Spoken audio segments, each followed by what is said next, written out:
Hello, time for another Man and Great book review. Today's book is Shame, A Brief History by Peter N. Stearns, published in 2017 by the University of Illinois Press as part of their History of Emotion series. This book is 182 pages long.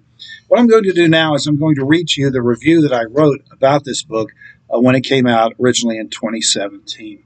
So bear with me.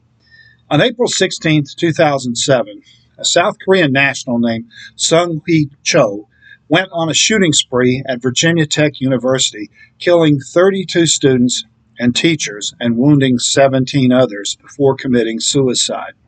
The following day, the president of South Korea made a nationally televised address in which he not only expressed shock and sadness, but also apologized for Cho's bloody rampage. Cho had spent his entire adult life in the United States and showed obvious signs of mental illness. Everyday Koreans interviewed by the media uniformly expressed shame over what their fellow countrymen had done.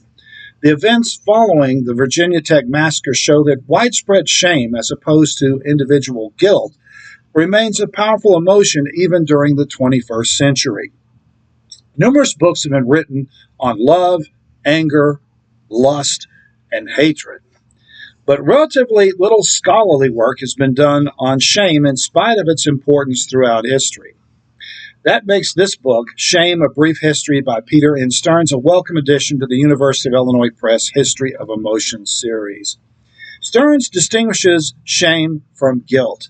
For the author, guilt is an emotion linked to individual acts and can usually be assuaged by expressing remorse and making restitution.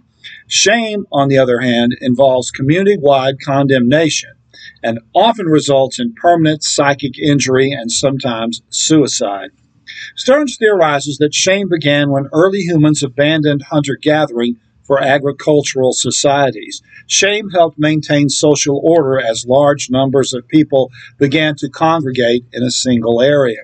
His thesis appears reasonable, but really there's no archaeological evidence to support it.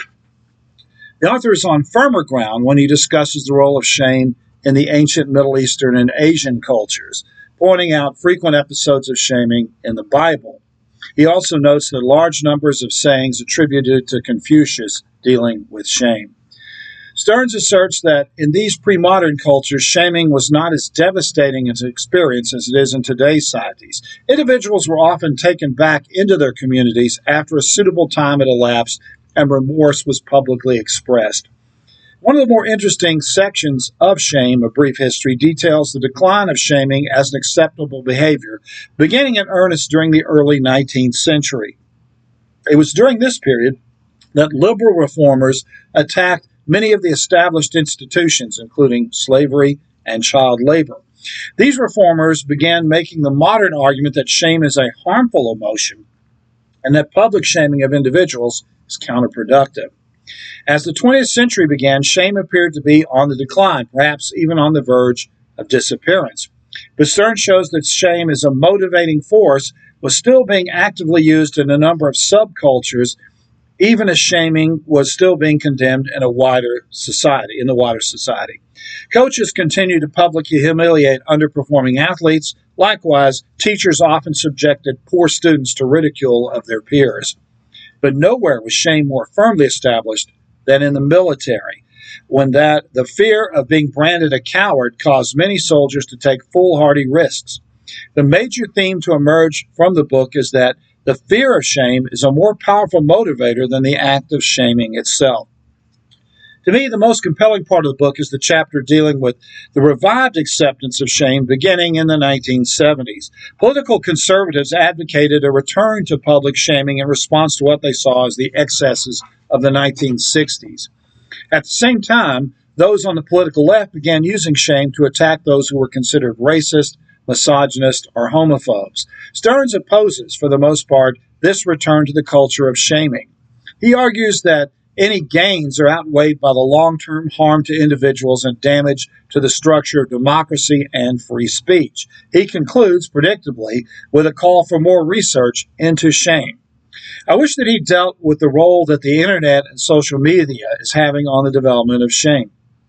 Now, people can hide behind a pseudonym and lead large-scale attacks on individuals for real or imagined faults with no consequence to those doing the shaming. I also take exception to the author's claim that shame is a uniquely human emotion. He asserts that animals can't feel shame because they have no sense of hierarchy. Stearns clearly has not grown up around dogs. Anyone who has can tell you that canines do experience shame. Animal psychologists have done many studies showing that dogs have a strong sense of their hierarchical position within their pack. These quibbles aside, I can recommend Shame, A Brief History to anyone interested in how emotions have developed over time. The book is Shame, A Brief History. The author is Peter S. Stearns. This has been another Man and Great Book Review. Thanks for watching.